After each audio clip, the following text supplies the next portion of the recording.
Hey my lovelies part, आज कैसे हैं आप लोग? आई होप आप सभी अच्छे होंगे, स्वस्थ होंगे और मेरे स्टोरी लाइन को एंजॉय कर रहे होंगे। तो जो कोई भी मेरे चैनल पे न्यू आ रहे हैं, प्लीज़ मेरे चैनल को लाइक शेयर सब्सक्राइब करना मत भूलिएगा। और अगर आप लोगों को मेरी स्टोरी लाइन उसके प्लॉट्स पसंद आते हैं तो प्लीज़ मुझे कमेंट्स करके अप्रिशिएट करना भी मत भूलिएगा। जैसा भी लगे आप लोगों को मुझे ज़रूर बताइएगा। देन चलिए हम स्टार्ट करते हैं इस स्टोरी को, जिसका आइडिया मुझे शहनाज ने दिया है। First of all thank you so much Shahnaz, इतनी अच्छी स्टोरी का आइडिया देने के लिए। मैं थोड़ा लेट लेके आ रही हूँ, बट फाइनली मैं लेके आ गई हूँ। तो अगर स्टोरी अच्छी लगे तो प्लीज़ मुझे कमेंट्स करके बताना, ठीक है, कि कैसी है। हम स्टार्ट करते हैं, ओके ना। हॉट पार्टी के लिए टेलीग्राम चैनल ज्वाइन कर लेना, लिंक कम्युनिटी में पोस्टेड है। चलो स्टार्ट करते हैं। कोर्ट का सीन दिखाया जाता है, जहाँ पे एक शख्स बेसब्री से किसी का इंतजार कर रहा होता है, और वो होता है हमारा लैन वांगजी। वो अपनी गर्लफ्रेंड म्याम्या का वेट कर रहा होता है, क्योंकि म्याम्या की शादी उसके फैमिली वाले ज़बरदस्ती किसी और के साथ में तय कर चुके होते हैं, और उससे कह रहे थे कि तुमको उसी से शादी करना है। पर म्याम्या उससे शादी नहीं करना चाहती थी, क्योंकि वो लैन वांगजी से प्यार करती है। इसी वजह से वो बोलती है वांगजी को। तो आज वांगजी ने उससे शादी करने के लिए उसे कोर्ट बुलाया हुआ था, पर अभी तक वो बेसब्री से म्याम्या का इंतजार कर रहा था, और म्याम्या अभी तक नहीं आई थी। और सबसे खास बात यह है कि म्याम्या का फ्रेंड विंग होता है, आई मीन कि वांगजी की गर्लफ्रेंड है म्याम्या, म्याम्या का फ्रेंड है विंग। विंग को विटनेस के लिए बुलाया गया था, तो विंग आ गया हुआ था, पर म्याम्या अभी भी नहीं आई हुई थी, और वांगजी बेसब्री से इम्पेशेंसली वो उसका वेट कर रहा था कि अब आ जाओ भाई, हमारी होने वाली दुल्हन। वांगजी गुस्से के मारे दांत पीसता हुआ इधर से इधर लेफ्ट राइट कर रहा होता है। टाइम भी लंच का होते जा रहा था, तो अगर मैं नहीं आती तो कोर्ट टाइम लग जाता ना, अगर लंच टाइम हो जाता तो फिर उसको बाद का वेट करना पड़ता। वांगजी ने दांत पीसते हुए विंग के पास आता है और उससे कहता है, तुम म्याम्या का फ्रेंड हो ना, तुम म्याम्या को कॉल करो और पूछो कि वो कहाँ रह गई है। विंग कहता, हाँ हाँ मैं करता हूँ, इतना बोल करके। और विंग जैसे ही अपना फ़ोन खोलता है, उसके ऊपर म्याम्या का मैसेज था आया हुआ, जिसे देखने के बाद वांगजी थोड़ा सरप्राइज था, तो वो भी देखने लगता है। विंग उस मैसेज को ओपन करता है, जहाँ पे म्याम्या ने विंग को मैसेज करा हुआ था, विंग मैं नहीं आ सकती हूँ, और तुम अगर वहाँ आ गए हो तो प्लीज़ तुम वहाँ से चले जाओ। तुमने सही कहा था, मैं अपने परिवार की इस तरह से बेइज्जती नहीं कर सकती। मुझे अपने परिवार और फैमिली के बारे में सोचना चाहिए था, और हमारी फैमिली का बहुत नाम है हमारी इंडस्ट्रीज में, तुम जानते हो ना विंग, तुम बिल्कुल सही कह रहे थे। और ये मैसेज विंग जैसे ओपन करके वो पढ़ रहा था, वांगजी उससे पहले ही पूरा रीड कर चुका था। वांगजी का तो गुस्से का सीमा नहीं था, उसका गुस्सा 7वें आसमान पे पहुंच गया हुआ था, और वो विंग को देखते हुए उससे कहता है, तो तुम्हारी वजह से म्याम्या यहाँ नहीं आ रही है? हाँ, तुमने म्याम्या को भड़काया है। मुझे लगा नहीं था कि तुम्हारे जैसा पिद्दी तुम ऐसी नीच और गिरी हुई हरकतें भी कर सकते हो। तुम्हें क्या लगा, हाँ, कि तुम उसे भड़का दोगे? ठीक है, अब इसका भुगतान तुम्हें करना पड़ेगा। इतना बोल करके और वो अपने असिस्टेंट क्रिस से कहता है, क्रिस अभी के अभी मैरिज सर्टिफिकेट को रेडी करवाओ। और इतना बोल करके और वो विंग को घूर कर देखता है, और हाँ, उसमें म्याम्या की जगह पे विंग का नाम होना चाहिए। इतना सुनना हुआ ही था। विंग कहता, मेरा नाम नहीं, मेरा नाम क्यों, मैंने क्या किया? वांगजी गुस्से के मारे उसके हाथ को छोड़ देता है, जो कि उसके शोल्डर्स को उसने ग्रैब करा हुआ था, और कहता है जल्दी जाओ। यहाँ पे क्रिस भी जाता है, और यहाँ पे क्रिस और जो हमारे लैन वांगजी है, वो एक लॉयर है पेशे से। क्रिस जो था वो चला जाता है सारे पेपर्स को पूरा प्रोसेस करने के लिए, क्योंकि वो दोनों के दोनों लॉयर्स थे और खुद का उन लोगों का लॉ फॉर्म भी था। विंग जो कि बहुत ज़्यादा डरा हुआ था, बहुत ज़्यादा डरा सहमा हुआ, वांगजी से कहता है, नहीं मैं शादी नहीं कर सकता। अगर मैंने आपसे शादी की तो मेरे काका मुझे मार डालेंगे। आप ऐसा क्यों कर रहे हैं? आपको म्याम्या से शादी करनी है ना? मैंने कुछ नहीं किया, मेरा यकीन कीजिए प्लीज़। मैंने कुछ भी नहीं किया। पर वांगजी एक भी मतलब उसकी बातों को फुल इग्नोर कर रहा था, क्योंकि उसे किसी भी कीमत पे बस ओनली फॉर विंग्स को सबक सिखाना था, क्योंकि जो मैसेज उसने रीड करा था उसमें साफ साफ इंडिकेट हो रहा था कि मैंने विंग की बातों को फॉलो किया हुआ है।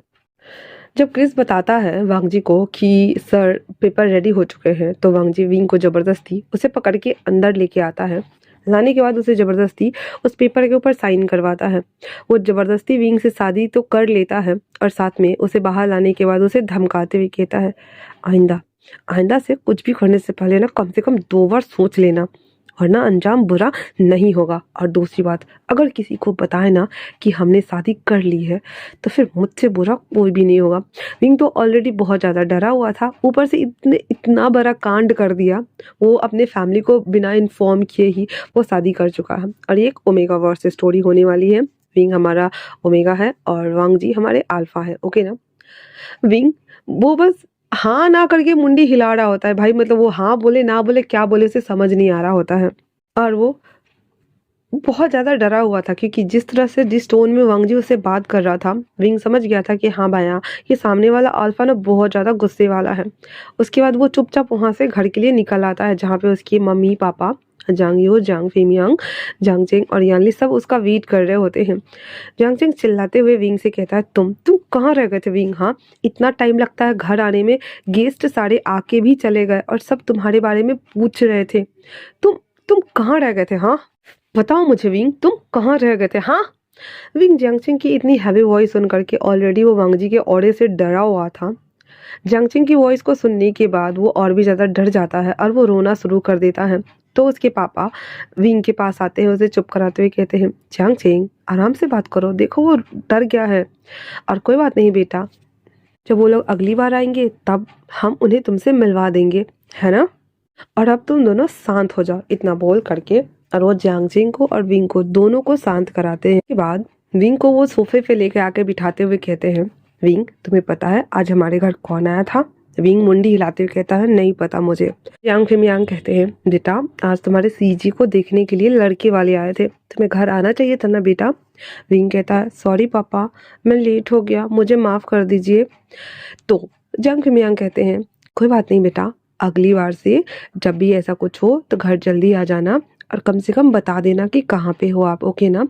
विंग हाँ में सर हिला देता है, क्योंकि वो अपनी मम्मी पापा का बहुत ही दुलारा बच्चा जो था, वो सबका बहुत दुलारा बच्चा था। पर जांगजिंग के गुस्से से वो डर जाता था, जिस तरह से वो अभी वांग जी के गुस्से से डरा हुआ था।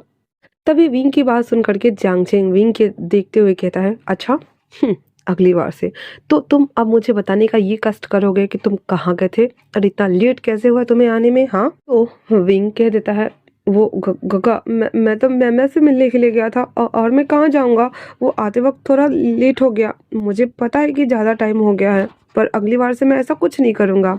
जांगजिंग फिर से दांत पीसते हुए कहता है, अगली बार से तुम्हें जाने ही नहीं दूंगा, वरना मैं तुम्हारी टांगे तोड़ दूंगा, समझे ना। तभी यानी कहती, ओहो आचिंग बस करो ना, वैसे भी तुम उसे डरा दोगे क्या। और इतना बोल करके और वो जांगचंग को चुप करा देती है। और उसके बाद यानली कहती है, तुम्हें पता है बाबा कि क्या हुआ है?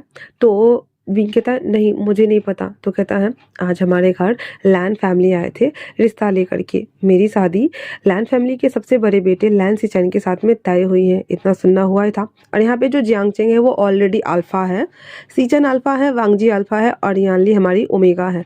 अब जैसे इनको सही लगा इन्होंने सेट कर दिया, तो मैं स्टोरी को वैसे ही ले जाऊंगी, क्योंकि ये स्टोरी का सारा क्रिएटिविटी शहनाज का है, तो मैं चेंज नहीं करना चाहती। ठीक है, हम चलते हैं आगे। तो तुम्हें पता है विंग, जब शादी की बात हो ही गई है तो तुम बताओ कि तुम्हें क्या क्या शॉपिंग करना है, मैं तुम्हें शॉपिंग पे लेके चलूंगी, ठीक है ना। और वहां से वो विंग को लेके चली जाती है, क्योंकि उसे पता है कि जियांगचेंग विंग को बातें सुना के फिर से रुला देगा। बट उससे पहले हमारी और लैन सिचन की इंगेजमेंट फिक्स हुई है, तो पहले इंगेजमेंट होगी फिर शादी की शॉपिंग करेंगे, तो उससे पहले इंगेजमेंट की भी शॉपिंग करनी है हमें। तो तुम मुझे बताओगे कि तुम्हें इंगेजमेंट में क्या क्या करना चाहिए और क्या क्या लेना है। पर तुम्हें पता है बाबा, सब तुम्हें पूछ रहे थे कि विंग कहाँ है, विंग कहाँ है, पर तुम तो थे ही नहीं। विंग यान्ली की बात सुनकर फिर से रोना शुरू कर देता है। तो यान्ली कहती, ओ ओ आसियान, तुम हमेशा रोने क्यों लगते हो? हाँ देखो, मैं भी तो ओमेगा हूँ, पर मैं तुम्हारी जितनी इतनी कमजोर भी नहीं हूँ कि बात बात पे रोने लगूं। ऐसा भी क्या हो गया? कोई बात नहीं, बस हम पूछ रहे हैं ना बाबा। विंग कहता है, सीजे मुझे माफ कर दीजिए ना, मैं नहीं आ पाया और बहुत गुस्सा हो रहे हैं। मैं तो बस मिलने गया था। तो यान्ली विंग के आंसू को पोंछती, क्योंकि विंग हमारा टपाक से आंसू गिरा देता है भाई, बड़ा सेंटिमेंटल बच्चा जो है। तो उसके आंसू को पोंछते हुए कहती है, बाबा बाबा रोते नहीं है, चलो चलो मेरे साथ ऊपर चलो, पहले हम जो हमारी रिंग सेरेमनी होने वाली है हम उसका शॉपिंग लिस्ट बनाएंगे, उसके बाद मेरी शादी के लिए शॉपिंग लिस्ट बनाएंगे। तो तुम मेरी मदद करोगे ना विंग? और तुम भी बताना तुम्हें क्या क्या लेना है। इतना बोल करके यान्ली विंग को लेकर के ऊपर जाने लगती है। उसके ऊपर जाते ही जांगजेंग फूटते हुए कहता, डैड देख लीजिएगा, देख लीजिएगा, एक दिन लड़का ये हमें बहुत ज़्यादा ना परेशान करके छोड़ देगा। हमने कुछ ज़्यादा ही इसे सर पे चढ़ा रखा है, छूट दे रखी है, और कहीं ऐसा ना हो जाए डैड कि किसी दिन ये घर आकर के हम सबको ये बताए कि पापा, गगा, मॉम, सीजे, मैंने शादी कर ली है। विंग जो को स्टेयर चढ़ के जस्ट रूम में जाने ही वाला था यान्ली के, वो टपक से मतलब पलटता है बैक की तरफ, क्योंकि नीचे से वॉइस ऊपर आ रही थी। और ये लाइन जैसे ही उसने जांगचेंग का सुना, वो उसे देखते हुए अपने मन में कहता है, गग्गा मैंने ऐसा जानबूझ के नहीं किया, वो तो जबरदस्ती मेरे साथ उस अल्फा ने शादी कर ली, वो तो म्या का बॉयफ्रेंड था ना, मैंने नहीं किया, मैं नहीं करना चाहता था। मैं क्या करूं? जब आपको पता चलेगा कि ऐसा ऑलरेडी हो चुका है, मैंने जानते बूझते नहीं किया। विंग के अंदर ना तूफान मचा हुआ था, इतने बड़े बड़े जो तूफान उठे हुए थे कि शायद से अगर वो चट्टान से टकराए तो चट्टान भी टूट जाए। तभी बाहर से वो पूरा भूत बना हुआ खड़ा था। तो यान्ली कहती, आसियन, आसियन। विंग कहता, हाँ सीजे। तो यान्ली कहती, क्या हुआ बाबा? वो कहती, कुछ भी तो नहीं, हाँ हम अंदर चलते हैं सीजे। विंग अपने मन में सोचता है कि कुछ भी हो जाए, मैं गगा को और पापा को अभी तो बिल्कुल नहीं बता सकता कि मेरी शादी हो चुकी है, बाद का हम बाद में देखेंगे। और इतना बोल करके वो अंदर चला जाता है। वहीं दूसरी तरफ वांग जी, वो जब वहां से निकल गया हुआ था तो वो भी अपने फॉर्म की तरफ निकला हुआ था। तभी लैन सिचन उसे कॉल करके कहते हैं, लैनजैन। लैनजैन कहता है, जी गगा। सिचन थोड़ा गुस्से वाले टोन में उसे कहते हैं, हमने तुम्हें कितना कॉल किया, कितनी बार, देखो तो तुम अपने फ़ोन को, तुम कहाँ रह गए थे? हाँ, और तुम क्यों नहीं आए जियांग वेंसन? हमारी इंगेजमेंट फिक्स हो गई है जियांग न्याली के साथ में, तुम्हें वहाँ होना चाहिए था। ऐसा भी क्या काम था कि तुम नहीं आ सके? हाँ बोलो मुझे, क्या अपनी फैमिली से बढ़ के कुछ था?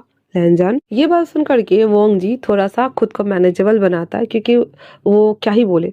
फिर वो कहता है, गगा कोई बात नहीं, मैं ना आपके इंगेजमेंट में आ जाऊंगा डायरेक्ट, क्योंकि मैं आज एक हियरिंग थी और बहुत ज़्यादा इम्पोर्टेंट थी, तो मैं उसी में फंसा रह गया था, जिस वजह से मुझे बहुत सारे एविडेंस को कलेक्ट करने के लिए पर्सनली जाना पड़ा था। आई एम सॉरी गगा।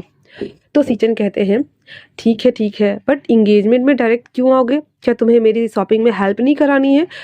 हम शॉपिंग्स पे जाएंगे तो तुम्हें आना पड़ेगा वांग जी, शॉपिंग में हेल्प करानी होगी तुम्हें, ऐसे नहीं चलेगा। क्या तुम्हारे भाई की शादी दोबारा से होगी? वांग जी ना चाहते हुए भी वो हाँ बोल ही देता है, क्योंकि उसके पास कोई ऑप्शन ही नहीं था। और तुम्हें हमारी शॉपिंग में मदद भी तो करनी होगी ना, क्या लेना है, किस तरह का सूट, अभी डिजाइन्स नए चले हुए हैं, वो सब कौन बताएगा मुझे वांग जी? और सबसे मोस्ट इम्पॉर्टेंट थिंग ये कि मुझे यान्ली से तुम्हें मिलवाना है, मैं बताना चाहता हूँ, उसे दिखाना चाहता हूँ तुम्हें, समझे ना?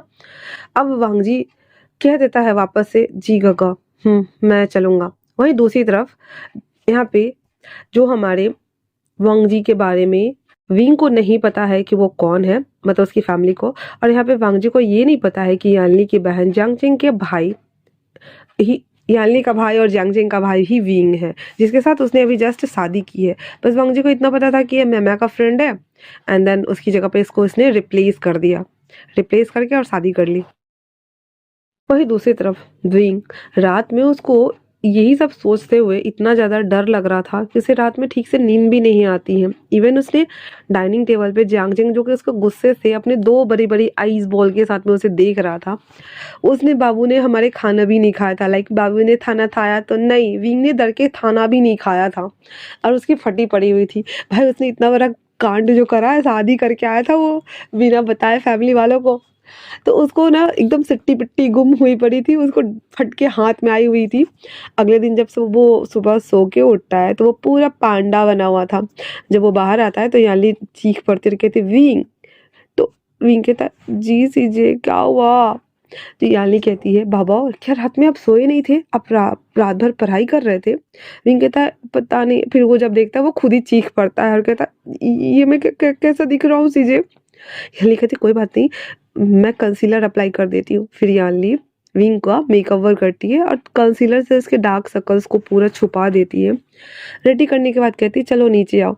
फिर वो नीचे आकर के और डाइनिंग वाले एरिया में बैठता है। थोड़ा उसको फ्रूट जूस वगैरह थोड़ा ज़्यादा दिया जाता है और उसको 2 अंडे दिए जाते हैं ताकि अपने वो पफ़ी आईज़ को वो थोड़ा-सा अच्छा कर सके। 2 उबले-उबले अंडे से वो अपनी आईज़ की सिकाई करता है, उसके बाद वो जूस पी कर के, सैलेड वगैरह खा कर के वो चला जाता है कॉलेज।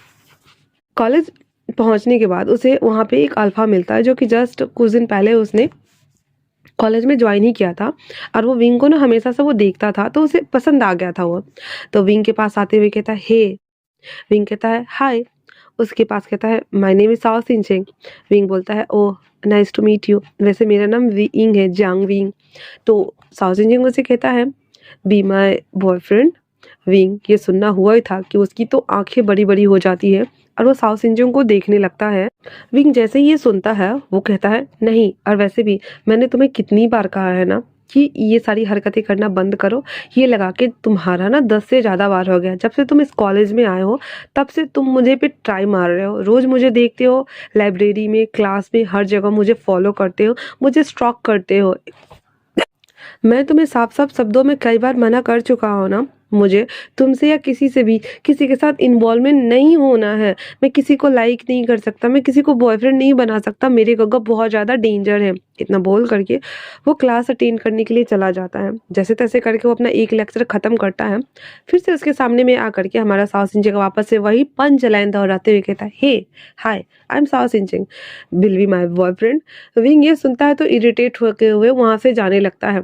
साओ सिनचेंग उसका हाथ पकड़ लेता है और कहता है विंग मुझे तुमसे बात करनी है। ये बोलकर उसे कार पार्किंग वाले एरिया में लेके आ जाता है और कहता है मेरी बात सुनो, मैं तुम पे इतनी बार ट्राई कर चुका हूँ। जब से मैं इस कॉलेज में आया हूँ तब से तुम मुझे फर्स्ट नज़र में पसंद आ गए थे। पहली नज़र का प्यार, यू नो ना, फर्स्ट साइट लव।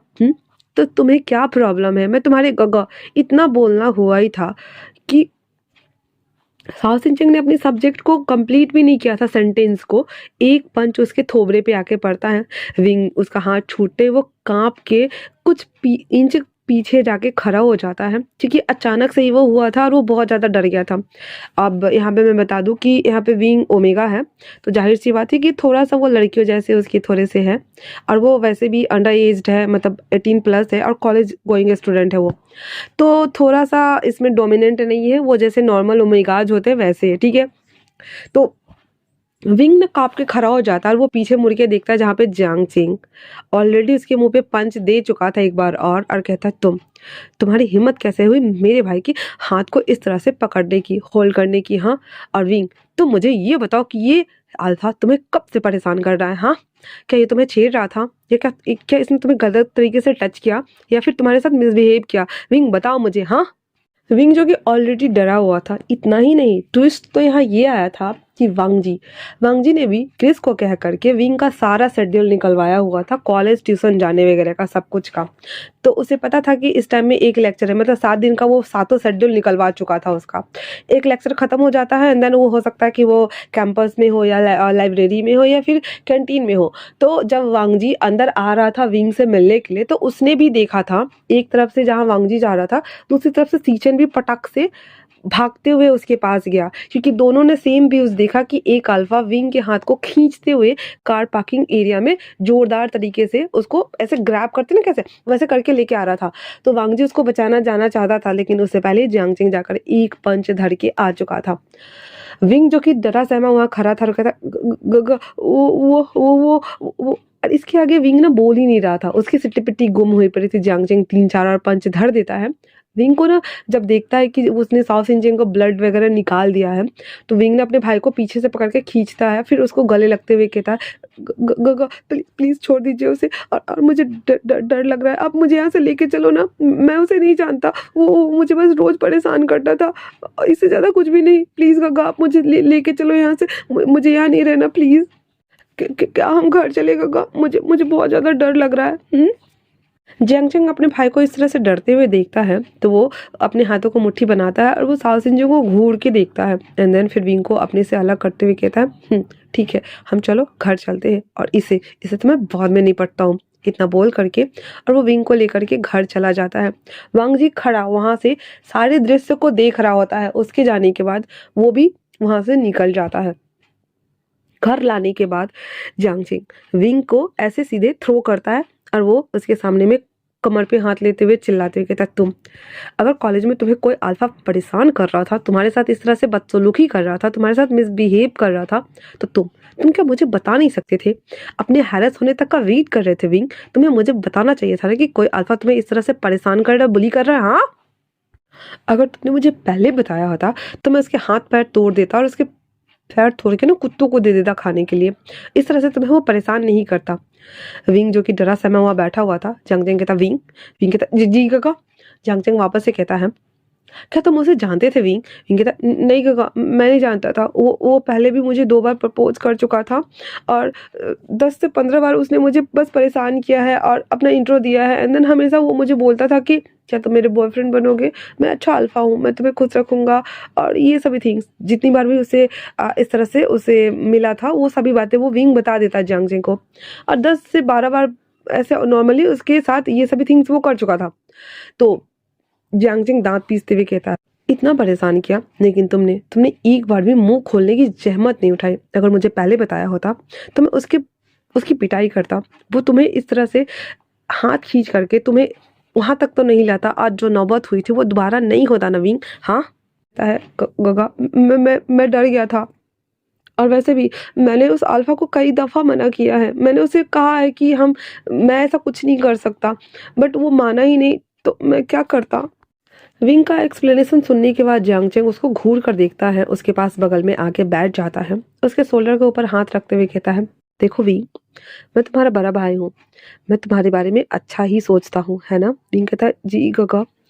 जियांग चिंग आगे कहता है, मैं जानता हूँ कि तुम बहुत भोले हो विंग, और तुम्हारी अच्छाई का सब फायदा उठाते हैं, तुम्हें दुनियादारी के बारे में उतना नहीं पता है, पर इसका ये मतलब नहीं है कि कोई फायदा उठाए और तुम किसी को फायदा उठाने दो। हाँ, अगर आइंदा से कोई भी ऐसी कोई बात हुई तो तुम सबसे पहले मुझे बताओगे, कहीं पे भी किसी के भी चुकनी चुपड़ी बातों में आ करके रिस्पॉन्स करने की जरूरत नहीं है ना? विंग कहता है जी गगा, मैं समझ गया। जियांग चिंग फिर से एक पॉज लेते हुए कहता है, अब आप अभी ऊपर जाओ, कल हम शॉपिंग के लिए जा रहे हैं, सीजे के एंगेजमेंट है ना, तो कल ही ऊपर से आना, आप नीचे जाओ, खाना वगैरह मैं भिजवाता हूँ तुम्हारे रूम में, ठीक है ना? तो विंग कह देता है जी गगा। इतना बोल करके और विंग अपने कमरे में आ गया हुआ था। कमरे में जैसे ही इन करता है, विंग का फोन वाइब्रेट करके बजने लगता है। ब्रर। विंग पहले वो नंबर देखता है जो कि अननोन नंबर था, बट फिर भी वो उठा लेता है। उधर से एक डीप वॉइस आती है, मैं तुमसे मिलना चाहता हूँ। विंग इस वॉइस को कैसे भूल सकता है भाई, इतनी बुरी तरीके से उसको डराया जो था कोर्ट के बाहर। विंग ना हकलाते हुए कहता, मैं नहीं मिलना चाहता तुमसे। तो वांग जी दोबारा से कहता है, मैंने कहा कि मैं तुमसे मिलना चाहता हूँ, चुपचाप से मुझसे मिलने के लिए आओ। विंग कहता है, मैं नहीं आ सकता, मैंने कहा ना मैं नहीं आ सकता, क्योंकि गगा घर में ही है और अभी जस्ट पापा भी आने ही वाले हैं, तो मैं बिल्कुल भी नहीं आ सकता। और इतना बोल करके विंग पटक से कॉल कट कर देता है, और फिर वो उसी नंबर पे मैसेज कर देता है कि मेरे घर में मेरे सीजे की इंगेजमेंट की तैयारी चल रही है, इसलिए मेरे सारे फैमिली वाले हुए हैं, तो मैं नहीं निकल सकता घर से। इतना बोल करके विंग नीचे आ जाता है खाना खाने के लिए। जब वो डाइनिंग टेबल पे बैठा हुआ था, तो वो कहता है, मम्मा हम कब जाएंगे सीजे की शॉपिंग करने के लिए? हाँ विंग की बात सुन करके उसकी मॉम आंसर करती है उससे पहले ही उसके बाबा उसे कहते हैं, विंग बेटा हम कल छुट्टी करने वाले हैं, हम कल जाएंगे तुम्हारी यानी सीजी की शॉपिंग करने के लिए, है ना? अभी खाना खाओ। विंग कहता है, पापा पापा मैं ना 5 ड्रेस लूंगा, आप मुझे दिला दोगे ना, है ना मम्मा? तो जैंग बीच में ही बोलता है, हाँ इंगेजमेंट सीजे की है ना कि तुम्हारी, इसलिए तुम थोड़ा कम हो रही, तुम 5 ड्रेस लेके क्या करोगे? हाँ, और वैसे भी इंगेजमेंट तो सीजे की हो रही है ना, तो सीजे को 5 ड्रेस लेनी चाहिए ना कि तुम्हें। विंग विंग मुंह बनाते हुए कहता है, पापा क्या मैं 5 ड्रेस नहीं ले सकता? मम्मा देखो गग्गा कैसे बोल रहे हैं मुझे। उसकी मम्मा कहती है, हाँ हाँ, हाँ, खाना खाओ खाना खाओ। उसके पापा हंसते हुए कहते हैं, चांग चिंग उसकी टांग खिंचाई करना बंद करो। फिर वो कहता है, पापा पहले आप खाना खा लो, ठीक है ना? आपको जितने सारे ड्रेस चाहिए पापा आपको उतने सारे ड्रेस दिला देंगे, ठीक है ना? अभी आप खाना खाओ। और वो जियांगचिंग को करता हुआ वापस से खाने लगता है। जियांगचिंग कहता है, हाँ इतना बड़ा हो गया है, अपने मन में कॉलेज जाता है पर हरकतें देखो छोटे बच्चों वाली है इसकी। जियांगचिंग कुछ बोलने ही वाला होता है, तभी उसके पापा कहते हैं, आचिंग बस करो, क्या तुम उसे खाने भी नहीं दोगे सही से? जियांगचिंग चम्मच पटकते हुए कहता है, डैड आप हमेशा उसे बच्चा क्यों समझते हो, वो बच्चा है क्या? हाँ, पापा दोबारा से कहते हैं, आचिंग। वो कहता है, ओके फाइन डैड, ठीक है। और तुम्हें जितने ड्रेस चाहिए ना तुम ले लेना, उतने सारे ड्रेस, और उतनी शॉपिंग भी कर लेना तुम। अभी हैप्पी? ओके अभी खाओ। उसके बाद विंग आराम से बैठ करके खाना खाता है। खाना वाना खा लेने के बाद अपने सीजे से गग्गा से फाइट कर लेने के बाद, सीजे से बात कर लेने के बाद, डैडी वगैरह से मिल लेने के बाद वो वापस से अपने कमरे में आ जाता है और सोने की तैयारी करने लगता है, वो भी आराम से। भी उसे बालकनी में कुछ टूटने की आवाज आती है, तो वो जब बालकनी में देखने जाता है तो देख के दंग रह जाता है, साथ में बहुत ज्यादा डर भी जाता है, क्योंकि वांगली में साक्षात हमारे लैन वांगजी खड़े थे। और विंग ने विंडो ओपन नहीं करा था, वो विंडो के ऊपर जो पर्दे लगे रहते ना उसने कर्टन हटाए थे, जिसे देखकर वो दंग रह गया था। वो वापस से कांपते हुए आवाज में लो वॉइस में कहता है, वांगजी तुम यहाँ क्या कर रहे हो, और तुम यहाँ से जाओ, गग्गा देखेंगे तो मुझे मार डालेंगे, साथ में तुम्हें भी। तुम्हें डर नहीं लगता? तुम इतनी रात को क्या करने आए हो? हाँ। वांगजी विंडो को नॉक करते हुए इशारा करता है, विंडो खोलो। विंग वापस से एक स्लाइड कर देता है, हटा करके विंडो को, स्लाइडिंग वाला था तो हटाते कहता है, अब मुझे बताओगे यहाँ क्या लेने आए हो? हाँ, तो तुम्हें किसने बोला यहाँ आने के लिए, और क्यों आए हो तुम यहाँ पे, बताओ मुझे। तुम वापस जाओ ना, इससे पहले कि गग्गा मुझे या तुम्हें देख ले और हम दोनों को मार डाले, प्लीज जाओ यहाँ से।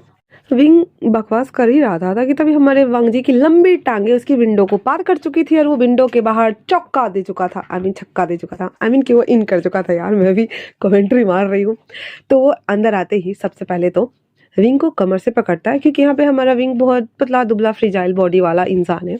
कमर से पकड़ता है, फुल्की तो था ही रुई के भांति, वो उसकी बॉडी से पूरा चेप हो जाता है। एंड देन वांगजी सीधा पहले तो उसके फेस को स्कैन करता है, अपनी मुंडी को टेढ़ा करता है, उसके लिप्स को कैप्चर करता है।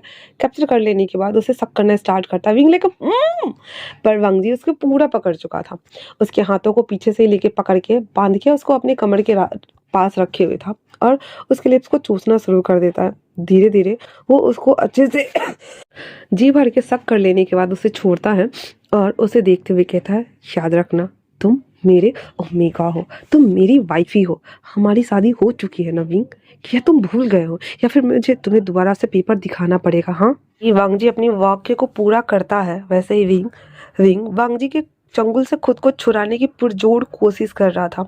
कोशिश करते हुए कहता, तुम छोड़ो मुझे, तुम यहाँ नहीं आ सकते, तुम ऐसा नहीं कर सकते, तुम ऐसा क्यों कर रहे हो, और अगर गगन ने देखा तो वो मुझे जान से मार डालेंगे, तो तुम जाओ। और इतना बोल करके विंग वांगजी को ग्लास टेबल धक्का दे देता है, जो कि वो ग्लास टेबल से जाके टकरा जाता है और उस पे रखा हुआ फ्लावर पॉट जो था वो नीचे गिर के टूट जाता है। जैसे ही क्रैकिंग साउंड्स आती है, अचानक से जियांगचिंग की नींद खुल जाती है और वो उसे समझ में आ जाता है कि ये वॉइस ना विंग के रूम से आ रही है। वॉइस सुनने की वजह से जियांगचिंग पटक से उठ के बैठ जाता है, क्योंकि वो डर गया था कि क्या हो गया है विंग को।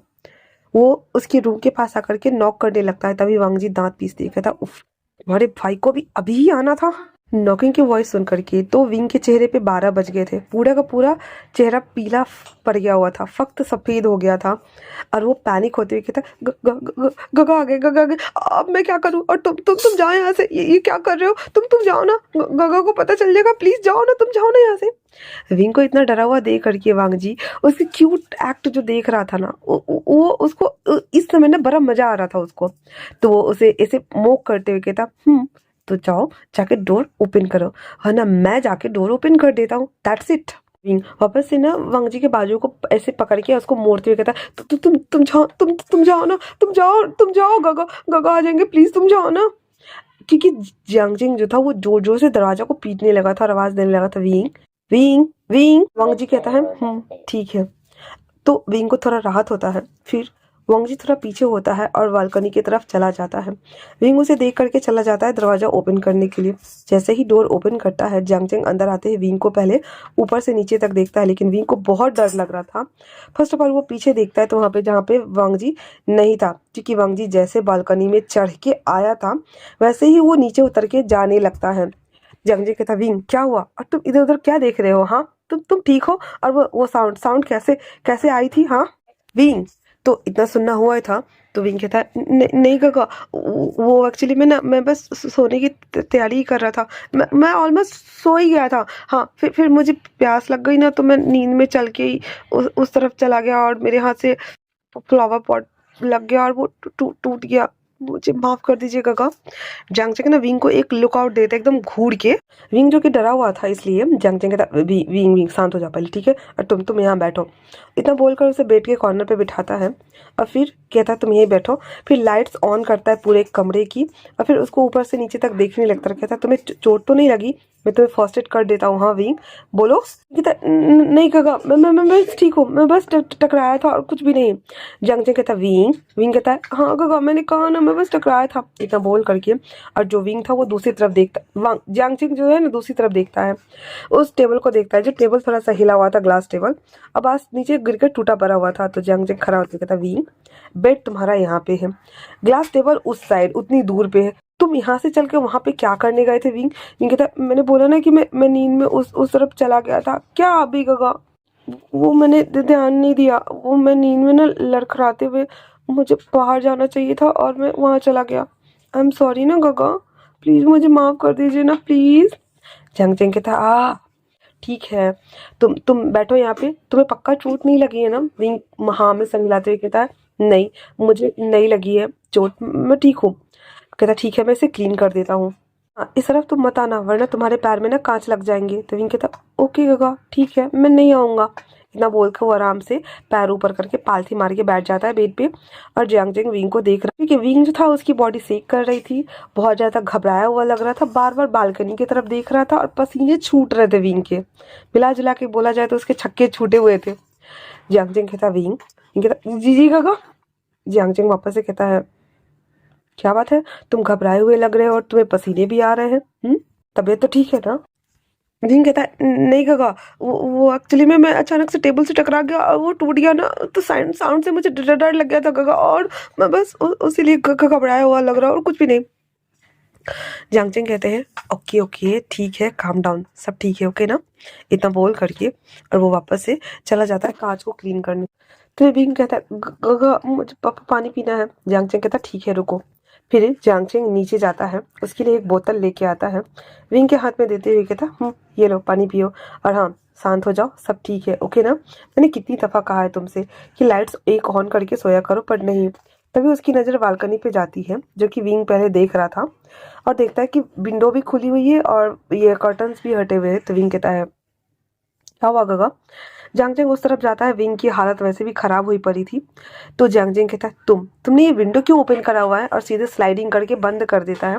कर्टन खींचते हुए जियांगजिंग विंग से कहता है, तुम्हें कितनी दफ़ा कहा है ना कि विंडो रात को खोल के मत सोया करो, बालकनी के खास करके इस तरफ के, क्योंकि तुम्हें पता है ना इस विंडो से कुछ भी आ जा सकता है, अगर तुम्हें कुछ हो जाए तो क्या करेंगे हम? हाँ बताओ विंग, तुम्हें समझ में नहीं आता है? कितनी दफ़ा तो मैंने तुम्हें मना किया है ना विंग। विंग मुंह बनाते हुए कहता है पानी पीते हुए, गगा मुझे ना ठंडी ठंडी हवा खानी थी, तो इसलिए मैंने कर्टन हटा के विंडो एक ओपन कर दिया था, दैट्स इट। जैंग चैंग कहते हैं विंग, कमरे में एसी लगा हुआ है तुम्हारे और तुम्हें विंडो की हवा खानी थी, हाँ? विंग कहता है हाँ एसी लगा हुआ है, पर देखिए ना मैंने एसी ऑन नहीं किया था ना, इसलिए मैंने विंडो ही खोल लिया। जैंग चैंग अच्छे से विंडो को बंद कर देता है, पर्दे वर्दे तान तून के उसके पास आता है, रिमोट लेता है, उसको देते हुए कहता है चलो एसी ऑन करो और इस सबको बंद करो, तुम दोबारा से विंडो ओपन नहीं करोगे, समझ गए ना? उसके बाद वो कांच उठा करके डस्टबिन में डाल देता है, विंग को अच्छे से टकवक कर देता है और कहता है सो जाओ आराम से, ठीक है ना? कहता है ठीक है। फिर जियांग चैंग बाहर जा करके देखता है कि कुछ मतलब उसे कुछ अजीब लग रहा था, इसी वजह से वो चेकआउट करने के लिए बाहर जाता है। पर तब तक वांग जी उस कैंपस से बाहर जा चुका था, वहाँ पे वांग जी का कोई भी नामो निशान नहीं था। फिर जियांग चैंग वापस से अपने रूम में आ जाता है सोने के लिए। वहीं दूसरी तरफ जो वांग जी था वो अंदर आते ही बैठता है कार में, तो क्रिस कहता है सर आप इतना टाइम कैसे लगा दिए? तो जो वांगजी था वो कहता है कुछ नहीं, मैं आ जाता बट उसका भाई रूम में आ गया था, दैट्स वाई मुझे भागना पड़ा वहां से। और एक हाथ मारता है सीट पर, कहता है मुझे उससे बात भी नहीं हो पाई, मैं उससे बात करना चाहता था बट मैं बात भी नहीं कर पाया। तो क्रिस कहता है कोई बात नहीं सर, आप बाद में कर लीजिएगा, बट वैसे भी अब आपको उससे बात क्या करनी है, हाँ? तो वांगजी कहता है बात क्या करनी है, मेरी उससे शादी हुई है, तो अब बाकायदा देखा जाए तो उसे मेरे पास होना चाहिए, या यूं कहो कि मुझे उसे अपने पास लेके आना है। उसका भाई आ गया, वरना मैं उसे कुछ कहता, बट मेरी तो उससे एक भी बात नहीं हुई। तो क्रिस कह देता वापस से सर आप बाद में बात कर लीजिएगा ना, अभी हम चले यहाँ से। क्रिस कहता है सर आप क्या बोल रहे हैं, आपको पता है ना? वांगजी कहता है हाँ मुझे पता है। भाई यहाँ पे वांगजी को कुछ नहीं पता है, क्योंकि वांगजी ने ड्रंक किया हुआ था और वो ड्रंकन हालत में ये सारी उल्टी सीधे उलूल जुलूले हरकतें करने वाला था। आगे सुनते हैं उसका। वांगजी कहता है क्यों, तुम्हें ऐसा क्यों लग रहा है कि मुझे नहीं पता कि मैं क्या बोल रहा हूँ? क्रिस अपने मन में कहता सर आपने ओवरलोड ड्रिंक किया हुआ है, आपको खुद नहीं पता कि आप क्या बोल रहे हो, मैंने पहली बार देखा है। अब यहाँ पे क्रिस ना कुछ फ्लैशबैक देखता है। वांग जी ओवरलोड होकर के ड्रंक हालत में बार में पड़ा हुआ था। क्रिस आता है सर चलिए हमें घर जाना है। तो वांग जी कहता है हे यू, तुम मुझे लेकर के विंग के घर चलो, तुम्हें पता है ना उसका घर कहाँ है? अब यहाँ पे हमारे क्रिस को पता है कि ये जियांग हाउस है, पर वांग जी को नहीं पता है फिलहाल से कि ये जियांग हाउस है, क्योंकि वो अभी ड्रंकन हालत में है। क्रिस कहता था सर मैंने लोकेशन ऑन रखा है, मैं चलता हूँ। वो जब यहाँ आता है वो कहता सेठ हम जियांग हाउस क्या करने आए हैं? जो क्रिस था वो इस बिला को देख ही रहा था कि तब तक वांग जी दूसरी साइड से कार से निकल के आ जाता है और दीवार पे चढ़ने की कोशिश कर रहा था, हो रहा था है नहीं, लट लट कर रहा था वो। फिर वो आते कहता क्रिस क्रिस, किस कहता ये सर, तुम अपना हाथ दो मुझे। किस कहता किस लिए सर? कहता मुझे दीवार चढ़ना है। फिर बेचारे दोनों अपने हाथ को टैंगल करके उसके ऊपर लात रख के दीवार पे वो चढ़ जाता है बेचारा। मर किस आउच सर, आपको किसने बोला था इतना हैवी होने के लिए आप तो फिर कहता हाँ मैं वेट कर रहा हूँ सर, आप जल्दी आइएगा। फिर हमारा वांग जी कूद के अंदर चला जाता है, back to the present. Chris कहता है आपको खुद नहीं पता है कि आप क्या बके जा रहे हैं। वांग जी आगे कहता है तुम्हें पता है वो उतना बुरा भी नहीं दिखता है, बहुत क्यूट दिखता है। और वांग जी अपने लिप्स के ऊपर हाथ रखे हुए था, क्योंकि अभी वो जस्ट विंग के प्लम्पी जूसी फ्लेवर वाले लिप्स को चूज करके जो आ रहा था, वो बार बार उस फील को ना, उस एहसास को ना वो फील कर रहा था, क्योंकि अभी जस्ट उसने पटक से उसके लिप्स को कैप्चर करा एंड देन किस किया, कमर से पकड़े हुए था, बीइंग लाइक कर रहा होता है, उसे मजा आ रहा था। ऐसा लगता है जैसे कि मतलब किसी को छेड़े हो एंड देन छटपटाए आपके नीचे, वो ऐसे तड़पे और आप बस उसे और ज़्यादा टीच करना चाहो। तो वांग जी को ना ये मोमेंट ना अच्छा लग रहा था, वो याद कर रहा था एंड देन बोल रहा था और कहता है मैं उसका अल्फा हूँ, तो मुझे उसे अपने पास लाना होगा ना, मेरी शादी हुई है उससे, यू नो ना? हाँ। क्रिस कहता है आई नो सर, आपने उससे ज़बरदस्ती की शादी जो की है, और वैसे भी मैंने उससे शादी की है तो मुझे तो रिस्पॉन्सिबिलिटी लेनी होगी ना, और वो देखने में भी क्यूट है ऐसे कर रहा होता है। क्रिस अपना माथा ठोकते हुए कहता है हाय राम, होश में आने के बाद तो आप उसे जान से मारने की बात करते हो, क्योंकि आपकी ब्राइड को उसने रिप्लेस कर दिया है। रिप्लेस ब्राइड भाई, रिप्लेस ब्राइड, क्योंकि आप तो म्यामा से शादी करने वाले थे सर, पर आपकी दुल्हन ही बदल गई, तो आपको इस ओमेगा से शादी करनी पड़ी, और अभी आपको वो क्यूट लग रहा है, होश में आने के बाद तो आप पता नहीं कौन सा रुद्र रूप धारण करने वाले हो। फिर वो नशे में धुत होकर के कहता है तुम्हें पता है मुझे ना इसका घर नहीं पता था, क्योंकि मुझे एक बार मैंने बताया था कि इसका घर उसके घर के पास में ही है, और यहाँ पे मैमा का घर और विंग का घर ना थोड़ा थोड़ा दूर पे ही है, मतलब दोनों पड़ोसी ही है, थोड़े आगे पीछे करके।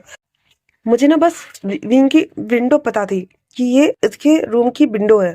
क्रिस कहता है, सर आपको उनका घर नहीं पता था, आपको बस इतना पता था कि मैमा मैम के घर के बगल में है, बट आपको उसका विंडो पता है।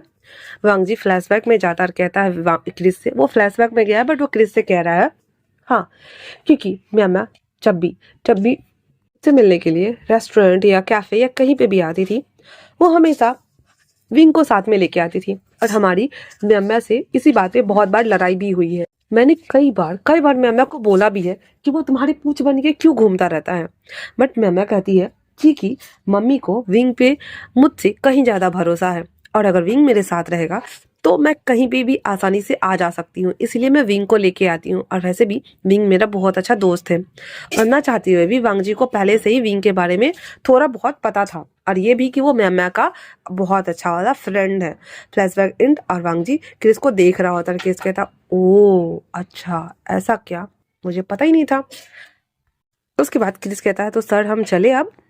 वांग जी कह देता है, हाँ में सर हिलाते हुए, चलो चलते हैं, इतना बोल करके, और वो दोनों वहां से चले जाते हैं। अगले दिन सुबह में विंग जब अंगड़ाई लेते हुए उठता है तो अपने कमरे से बाहर आता है और आ करके देखता है नीचे कि घर में ना सब चहल पहल है, लोग इधर उधर ना भागे जा रहे हैं।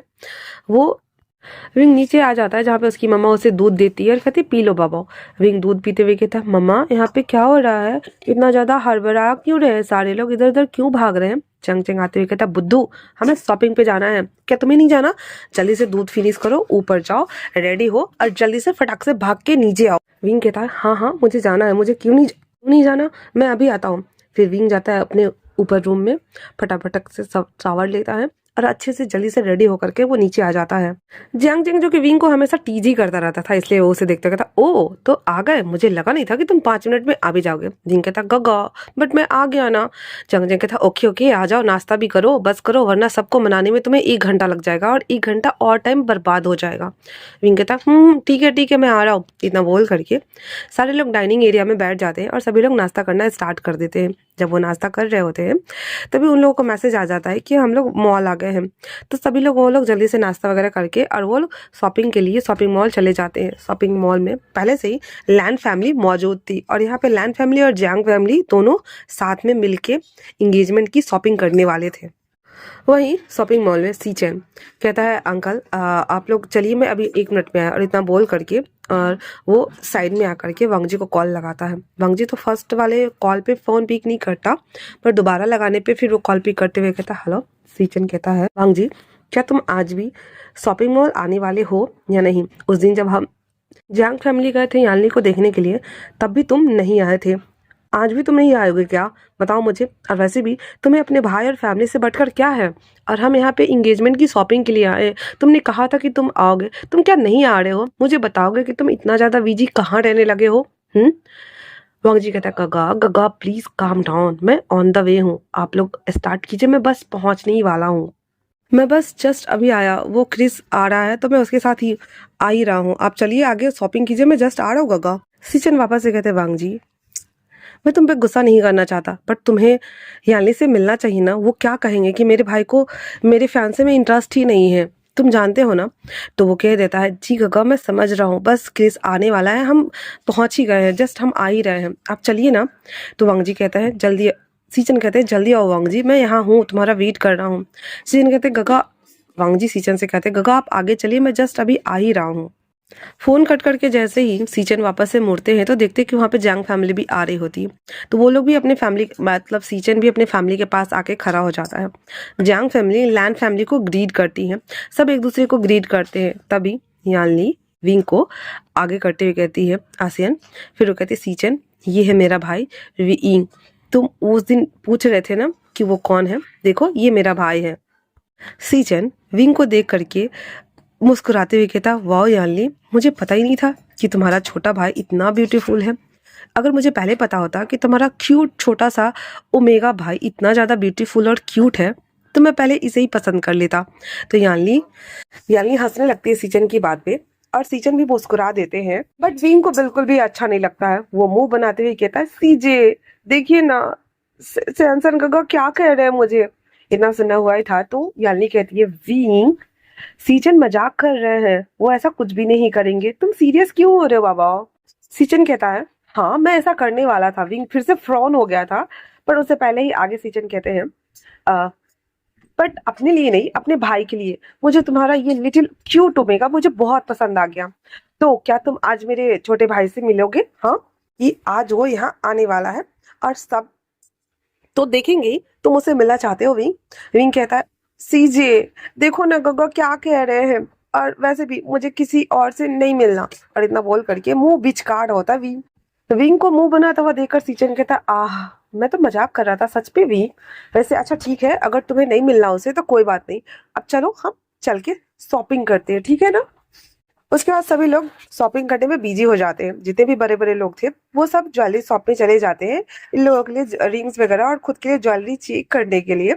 वही दूसरी तरफ याली और सीचन दोनों अपने इंगेजमेंट के लिए ड्रेस चूज करने के लिए क्लोथिंग वाले वे जो डिपार्टमेंट होता है ना, जहाँ पे ब्राइड ग्रूम्स के कपड़े मिलते हैं, उस डिपार्टमेंट में वो चले जाते हैं खुद के लिए वो दोनों चेक करने के लिए।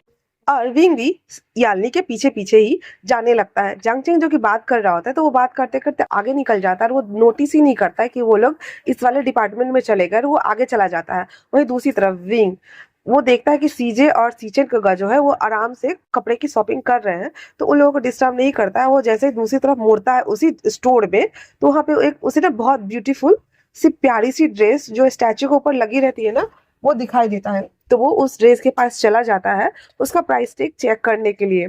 तभी मॉल में वांगजी भी आ चुका था, और वो विंग जब उस ड्रेस को छू छू कर देख रहा होता है ना, तो वांगजी उसे दूर से ही देख के पहचान गया था कि ये विंग है।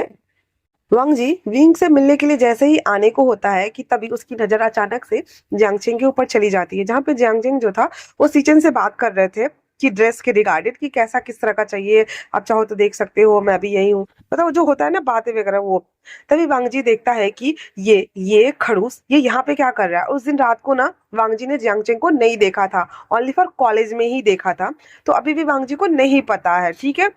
तो उसे देखते हुए कहता है, और ये मेरे गगा से बातें क्यों कर रहा है? हाँ, ये देखकर वांगजी थोड़ा सा सरप्राइज हो जाता है, और उसे अंदाजा तो था कि इसने कॉलेज के बाहर विंग को उस तरह से हक करते हुए देन वहां से उसे खींच के ले जाते हुए देखा था, और वो समझ गया था कि हो ना हो ये तो इसका भाई होगा, या फिर कोई ऐसा कह सकते हैं कि एकदम क्या बोलते हैं उसके यार, मतलब क्लोज, हाँ क्लोज वाला कोई होगा जो विंग को प्रोटेक्ट करता होगा। बट जो भी हो, ये उसे थोड़ा बहुत अंदाजा लग गया था। फिर वो कहता है, छोड़ो जो भी हो, पर ये मेरे भाई से बात क्यों कर रहा है? कोई ना, मैं बाद में निपटता हूँ कि क्यों बात कर रहा है, पहले मैं इसे देखूं। ये बोल करके वो वापस से विंग की तरफ आने लगता। वही दूसरी तरफ विंग विंग भी उस ड्रेस को देख चुका था ऊपर से नीचे तक अच्छे से निहार लेने के बाद, उस ड्रेस का प्राइस पता कर लेने के बाद, जैसे ही वहां से उस ड्रेस को देखते देखते, मतलब ड्रेस को देख रहा है आगे चल रहा है, देखते देखते जैसे ही वो जा रहा होता है अचानक से वांगजी उस तरफ से आ रहा था और वांगजी और विंग की टक्कर हो जाती है। विंग गिड्डे को होता है, वांगजी विंग का लेफ्ट हैंड पकड़ के खींचता है अपनी तरफ और कहता है, अरे अरे संभाल के विंग, तुम्हारा ध्यान कहाँ है? हाँ तुम अभी गिर जाते ना। वही विंग अपनी आईज ओपन करने के साथ ही आवाज और फेस और बॉडी को देखता है। वो फटक से हाथ छीन, मतलब उसके हाथ से अपना हाथ छुड़ाते हुए कहता है, तुम यहाँ क्या कर रहे हो? हाँ, और सीजे, और वो इधर उधर देखते हुए कहता है, तो तुम यहाँ क्या कर रहे हो? तो तुम जाओ ना यहाँ से। अगर अगर गगा ने गलती से भी हम दोनों को साथ में देख लिया तो तुम जानते हो ना गगा कितना गुस्सा करेंगे। तुम जाओ यहाँ से, तुम जाओ। जी कहता है, हाँ तुम्हारा भाई पीछे वाला शॉप में है, मैंने देखा है उसे अभी। तो विंग कहता है, हाँ पीछे वाले शॉप में, तो तुम ये क्या कर रहे हो? तो तुम जाओ ना। तुम पिटना चाहते हो क्या मेरे भाई के हाथ से? तुम्हें पता है ना वो कितने ज्यादा डेंजर है। दूसरी तरफ जियांगचेंग देखता है कि विंग उसके पीछे नहीं है। वो आवाज लगाता है, विंग विंग कहाँ हो तुम? फिर कहता है, मैं अभी आता हूँ। फिर वो बाहर आकर के और विंग को ढूंढने लगता है। जैसे ही विंग अपनी आईज बड़ी करता है, वांगजी कहता क्या हुआ? कहता आ गए, पीछे पीछे देखो, वो इस तरफ ही आ रहे हैं। वांगजी तभी अपने पॉकेट से मास्क निकालता है और अपने फेस पे कवर करते हुए वहां से वो निकल जाता है। वांगजी के जाते ही जियांगचेंग वहां पे आके एड प्रेजेंट हो जाता है और कहता है, विंग तुम किससे बातें कर रहे थे? विंग कहता है, किसी से भी तो नहीं। वांग जी कहता है विंग। वांग जी बोले यार, जियांग चेंग बोलता है विंग, झूठ मत बोलो, मैंने देखा कि वो एक अल्फा था और तुम उस अल्फा से बातें कर रहे थे। अब मुझे सच सच बताओ कौन था वो। विंग कहता है गगा, मैं उसे नहीं जानता, वो बस मुझसे ना वो वॉशरूम जाने का रास्ता पूछ रहा था तो मैं वॉशरूम जाने का रास्ता बता रहा था, दैट्स इट। मैं नहीं जानता सच में गगा उसे। जियांग चेंग ने उसे डराते हुए कहता है, मैंने कहा सच बताओ विंग। कहता मैं सच कह रहा हूँ, मैं सच ही तो बता रहा हूँ, मैं नहीं जानता उसे। वो बस पूछ रहा था कि वॉशरूम किस तरफ है, तो मैंने बस बोल दिया कि उस तरफ है, तो वो चला गया, देखा नहीं आपने, मैं सच बोल रहा हूँ। तभी जो विंग था ना देख रहा था कि जियांगचेंग डीपली इस बात में घुसे जा रहा है, तभी वो इस बात से, इस टॉपिक से ध्यान हटाने के लिए जियांगचेंग का कहता है, गगा मुझे वो वाली ड्रेस बहुत अच्छी लगी और मैं यही ड्रेस चेक करने के लिए यहाँ आया था, तो वो मुझे मिल गया। आप मुझे वो ड्रेस दिला दो ना गगा प्लीज, वो बहुत अच्छी ड्रेस है, वो मुझे बहुत ज्यादा पसंद आई। जियांगचेंग कहता ठीक है ठीक है, हाँ तो चलो ठीक है, मुझे बता कि वो कौन सा ड्रेस था। विंग कहता हाँ चलिए मैं दिखाता हूँ, इतना बोल करके अब वो जाने को होता था। जियांगचेंग कहता मेरे साथ रहो, कहाँ जा रहे हो। और इतना बोलने के साथ ही जियांगचेंग विंग का हाथ पकड़ता है और हाथ पकड़ के उस तरफ ले जाने लगता है उसको जहाँ पे ड्रेस था। वही दूसरी तरफ वांग जी वापस से क्रिस के पास आ गया हुआ था और वो अपने मन में सोचता है, थैंक गॉड, अच्छा हुआ कि मैं बच गया, वरना सच में इसका भाई तो मुझे आज पीट ही डालता। अब वो इस सर्कमटेंसेस के बीच में वो जा नहीं सकता था अपने भाई के पास, इसलिए वो मैसेज करता है जियांगचेंग वांग जी सीचन को, गगा मैं एक इमरजेंसी केस आ गई है तो मुझे वापस से कोर्ट जाना होगा। आई एम सॉरी गगा कि मैं नहीं आ पाया और मैं मिस यानी से भी नहीं मिल पाया, पर मैं बाद में मिल दूंगा उनसे। और हाँ, आप मेरे लिए भी एंगेजमेंट के लिए ड्रेस खरीद लीजिएगा, मुझे अभी जस्ट जाना होगा गगा, आई एम सॉरी गगा। इतना मैसेज करके तो क्रिस के ले करके वहां से वो निकल जाता है उस मॉल से। सीचन जब ये मैसेज पढ़ते हैं तो उसमें लिखा हुआ था कि गगा आपको तो वैसे भी मेरा साइज तो पता ही है ना, और हंसने वाली इमोजी वांग जी ने सेंड करा हुआ था। सीचन तो दांत पीस रहे होते हैं बट फिर भी फिर से वो शॉपिंग वगैरह करना स्टार्ट कर देते हैं। विंग भी अपने लिए ड्रेस लेता है, जियांगचेंग, यानली, उसकी मॉम और यहाँ पे सीचन, उसके फैमिली वाले सारे लोग ड्रेस लेते हैं और यहाँ पे इन लोगों की शॉपिंग पूरी हो जाती है। उसके बाद वो लोग वापस से अपने अपने घर के लिए निकल जाते हैं। घर आने के बाद सबसे पहले शाम के टाइम पे जब वांग जी घर आ जाता है, सिचन उसके कमरे में जाते ही वांग जी से कहते हैं, वांग जी ये क्या बात है, हाँ तुमने कहा था कि तुम शॉपिंग में हमारी मदद करने के लिए आओगे, तुम शॉपिंग मॉल आकर के वापस से रिटर्न चले गए, बताओ मुझे। और तुमने मुझे ठीक से कुछ बताया भी नहीं। वांग जी कहता गगा मैंने आपको मैसेज तो किया ही था ना, तो आपने मेरे लिए शॉपिंग की।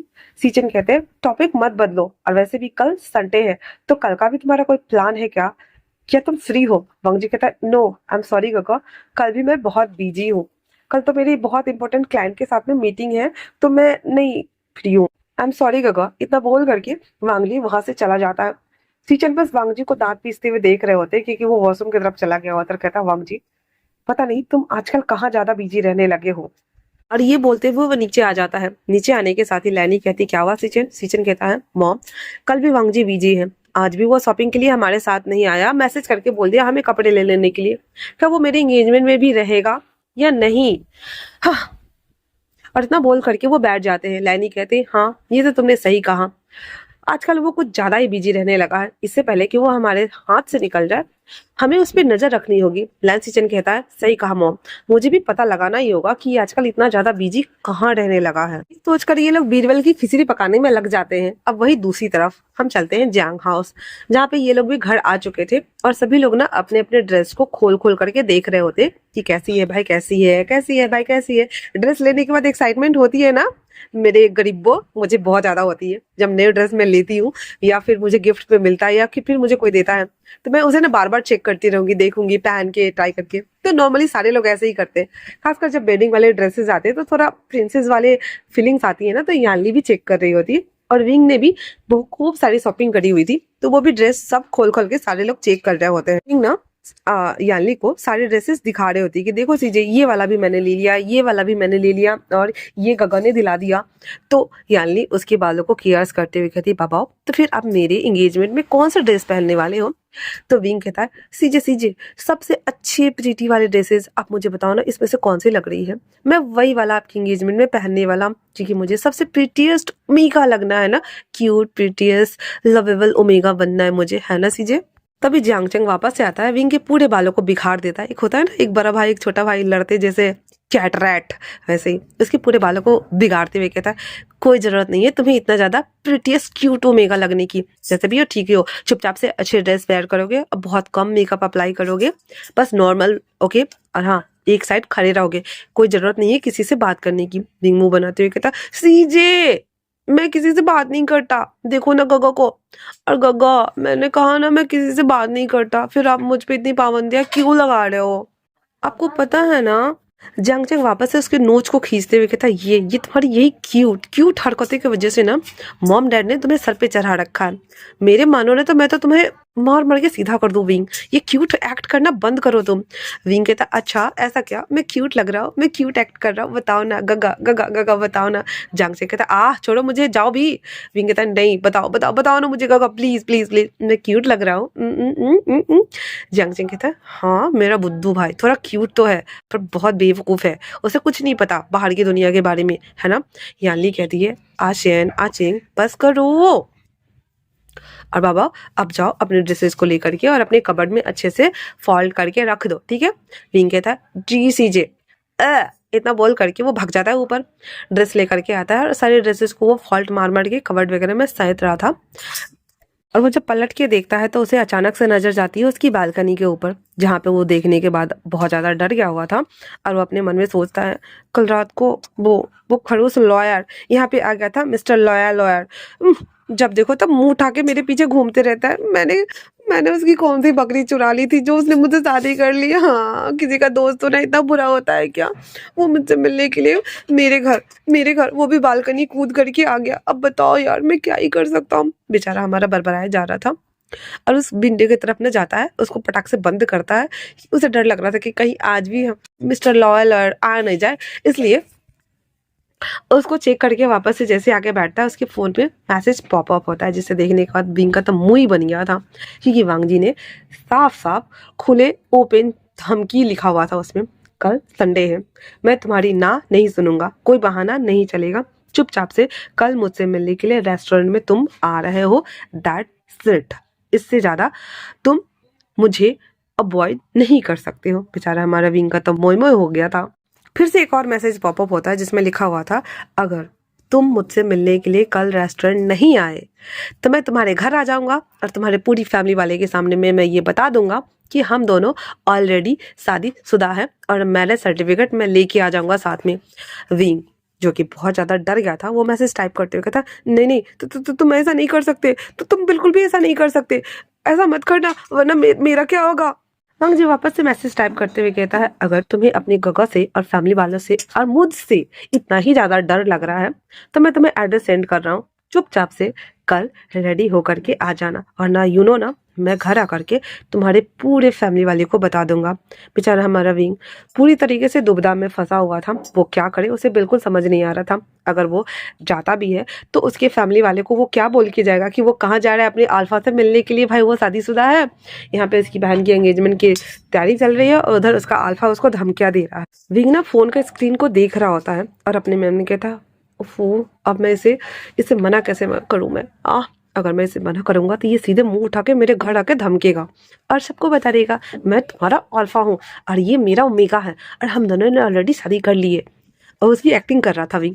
फिर वो कहता है मुझे इसे अपने घर आने से रोकना होगा हड़ाल में, वरना मेरा गगा तो मेरा जान ही ले लेगा, मेरे टांगे तोड़ देगा और कुत्तों को दे देगा खाने के लिए। मैं क्या करूँ, मैं कहाँ फंस गया। और ये सोच रहा था उसके बाद कांपते हुए हाथों से लिख देता है ओके मैं कोशिश करूंगा। वांग जी मैसेज पढ़ने के बाद एकदम फ्रोन हो जाता है, भौएं चढ़ाते हुए कहता है कोशिश। फिर वो लिखता है कोशिश नहीं मुझे रिजल्ट चाहिए, चुपचाप से आ जाना वरना मुझे बिल्कुल भी देर नहीं लगेगी तुम्हारे घर तक आकर के तुम्हारी फैमिली वालों को बताने में। गॉट दैट, इतना बोल करके और वो फोन मतलब वो ऑफलाइन हो जाता है। विंग उस फोन को देख रहा है, आगे तो कुछ लिख दो, आगे तो कुछ लिख दो। नहीं, यहाँ पे इसका भाई उसकी जान खा रहा है और वहाँ पे उसका अल्फा, दोनों इसके प्राण पीने के लिए पैदा हुए हैं। तो हालांकि मैं इसे चाहूँ तो एक शॉर्ट में ख़त्म कर सकती हूँ, मतलब एक में पूरी स्टोरी को, पर मैं इसे 2 पार्ट बनाऊंगी क्योंकि मुझे बैक में जितनी भी स्टोरी अब पेंडिंग में चली गई है उसे मुझे फटाक फटाक रिकॉर्ड करना होगा। दैट्स वाई तो आप लोग 1-1 घंटे मैनेज करो इस चैनल पे जब तक कि मैं सबको वापस से रिवॉर्ड्स नहीं ले आऊँ, क्योंकि मेरी तबीयत ज़्यादा अभी भी मेरी तबीयत ख़राब है, पर मैं तुम लोगों को बताना नहीं चाहती, ठीक है। मैं बस ठीक हूँ और मैं रिकॉर्ड करने लायक हूँ, बट मुझे वापस से सारे को रिवर्स लाना पड़ेगा ट्रैक पे। उसके बाद से मैं कंप्लीट वन शॉट चला दूंगी, ठीक है ना। तो वेट करना, जल्दी याद आऊंगा। कल तक मैं अपडेट भी कर दूंगी अगर होगा तो, नहीं तो परसों आई जाएगी। तब तक लिए थैंक्स फॉर वॉचिंग।